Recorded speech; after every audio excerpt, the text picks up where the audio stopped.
Hey guys, I'm John Setzler. Welcome back to Atlanta Grill Company. Today we're going to do another short video on how to make a great side dish. We are going to make some hush puppies. So let's get started.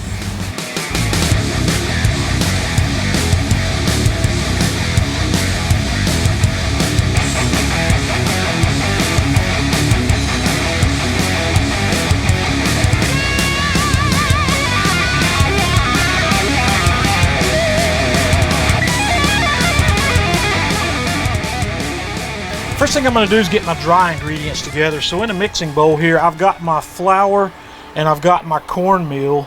So I'm going to add some sugar. I'm going to add some minced dried onion.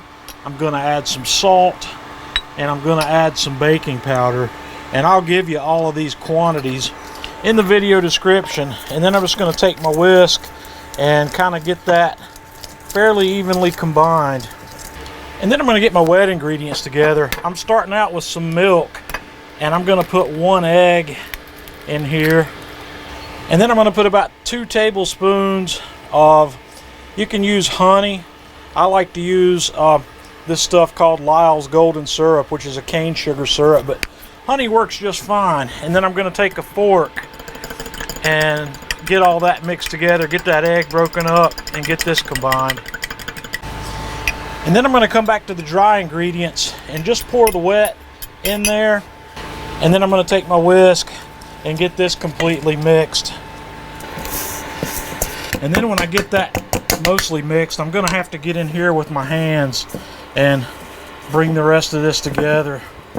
And then the next thing I want to do is start forming these into balls that are about 1 inch, maybe a little larger, about like that. And I'm just going to set a few of these aside. We're going to do probably about 4 or 5 of these at a time.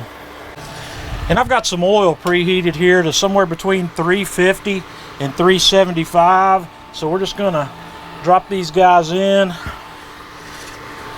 and let them cook for a few minutes. It's going to take 3 or 4 minutes, and then they're going to start floating to the top when they're done, or when they're about done. And you can see these guys come back to the top. So what you're going to want to do once they do that is make sure you flip them so they get cooked evenly. And these guys are going to have a nice golden brown crust on the outside when they're done. And just give them just flip them again periodically. You'll see the light spot up top, and you can just kind of dip them down in that oil. Those are almost done. So when they have a nice brown crust on them, about like that, you just want to take these out and put them in a bowl with paper towels and let them drain, and then cook the rest of what you've got. And after you've got these all cooked, you come out with a beautiful hush puppy. Have a look at this. These guys cook 3 to 4 minutes in the oil that's between 350 and 375. So let's have a taste. Oh yeah, this is a beautiful, sweet hush puppy. You can do a lot of different things with this. You can make them more savory. You can put peppers in them. You put cayenne pepper, jalapeno pepper, do whatever you like, but these are a great side for any barbecue meal. Until next time, this is John Setzler with Atlanta Grill Company.